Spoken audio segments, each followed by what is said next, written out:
안녕하세요. 시험을 바꾼 시간 시바시 국어의 이현호 선생님입니다. 여러분 반갑습니다.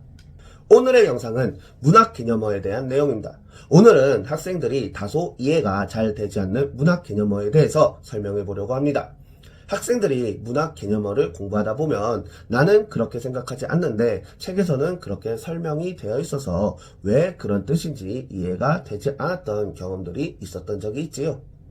저도 학원에서 수업을 하다 보면 이런 부분을 학생들이 참 질문을 많이 합니다. 오늘의 영상은 그런 학생들을 위한 좋은 영상이 될 것입니다. 영상을 끝까지 시청해주세요.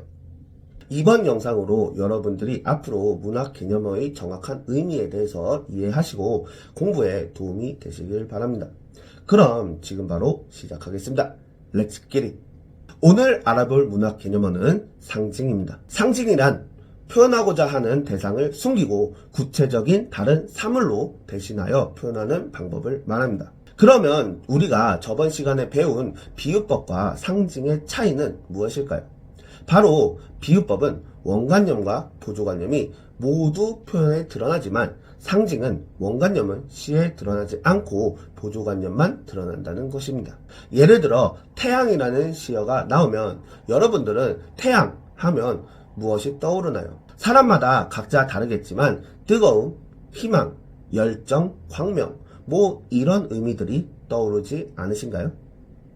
여러분들이 떠올린 뜨거움, 희망, 열정, 광명 같은 원관념은 시에 드러나지 않고 보조관념, 태양만 드러나는 것이 바로 상징입니다.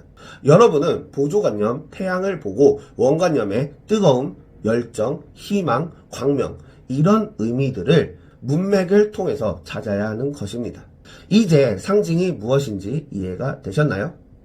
이 상징은 중학교 시험에서는 상징을 찾으라는 문제가 많이 나옵니다. 하지만 고등학교 시험에서는 내신이든 수능이든 상징을 직접적으로 찾으라는 문제가 거의 나오지 않습니다. 그럼에도 불구하고 이 내용을 알아야 하는 이유는 이런 것을 바탕으로 작품을 해석하는 데 도움이 되고 선택지를 고를 때 함정에 걸리지 않으며 빠르게 찾는 데 도움이 되기 때문입니다. 아시겠죠? 이 상징은 구체적으로 개인적 상징, 관습적 상징, 원형적 상징 세 가지로 나뉩니다. 첫 번째, 개인적 상징은 시인이 시어에 자신만의 독특한 의미를 부여한 상징입니다. 이 작품에서 보면 일반적으로 비둘기는 평화를 상징하지만 여기에서는 성북동 산에 번지가 새로 생기면서 본래 살던 성북동 비둘기만이 번지가 없어졌다는 표현을 통해서 비둘기의 보금자리가 사라졌음을 의미하며 자연과 소외 현상을 표현했습니다. 이런 것들이 개인적 상징입니다. 개인적 상징은 시인이 부여한 의미이기 때문에 똑같은 시어라도 어떤 작품에서 사용되었느냐에 따라 그 의미는 다릅니다.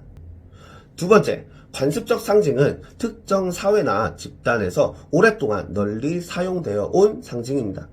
특히 시조에서 매화나 국화가 절개와 지조를 뜻하는 경우가 많은데 이는 두 소재가 한국 문학의 관습적 상징으로 널리 수용되고 있음을 의미합니다.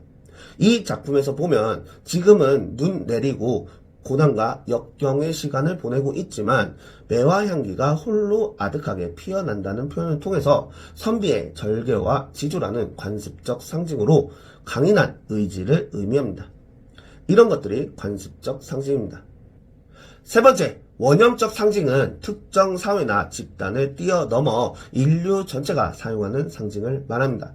땅이 여성을, 불이 열정 또는 파괴, 물이 재생 또는 생명을 뜻하는 것으로 쓰일 때가 이에 해당합니다. 그럼 이 시어들에 왜 그런 의미들이 생겨났을까요?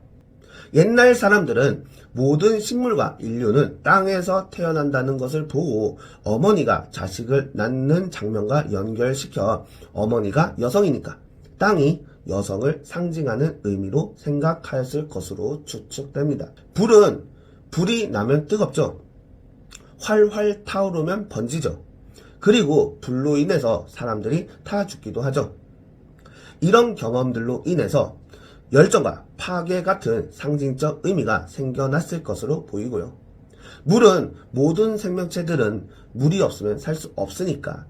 그리고 심지어 우리 인간도 아이가 엄마 뱃속에 있을 때 양수라고 하는 물 속에서 있다 보니까 자연스럽게 물에 재생과 생명 같은 상징적 의미가 부여된 것이지 않을까 하고 생각이 됩니다. 이 작품을 보면 불은 원형적 상징으로 파괴, 죽음을 의미하고 물은 원형적 상징으로 재생, 생명을 의미합니다. 원형적 상징인 불과 물을 대립적으로 배치함으로써 생명력이 넘치는 세계에 대한 소망을 표현하고 있습니다. 이런 것들을 원형적 상징이라고 합니다. 자, 오늘은 여기에서 영상을 마무리하겠습니다. 오늘은 학생들이 많이 헷갈리는 국어 문학 개념 중 상징에 대해서 이야기해보는 시간을 가졌습니다. 다음 영상에서는 학생들이 많이 헷갈리는 국어 문학 개념 중 시를 공부하는데 반드시 알아야 하는 가장 중요한 다양한 표현법들에 대해서 쉽고 재미있게 이야기하는 시간을 가져볼 예정입니다. 다음 영상도 기대 많이 해주세요. 오늘 영상이 도움이 되셨다면 구독과 좋아요를 눌러주세요. 여러분들의 구독과 좋아요는 제가 다양한 영상을 만드는데 큰 힘이 됩니다. 여러분, 다음 시간에 만나요. 안녕.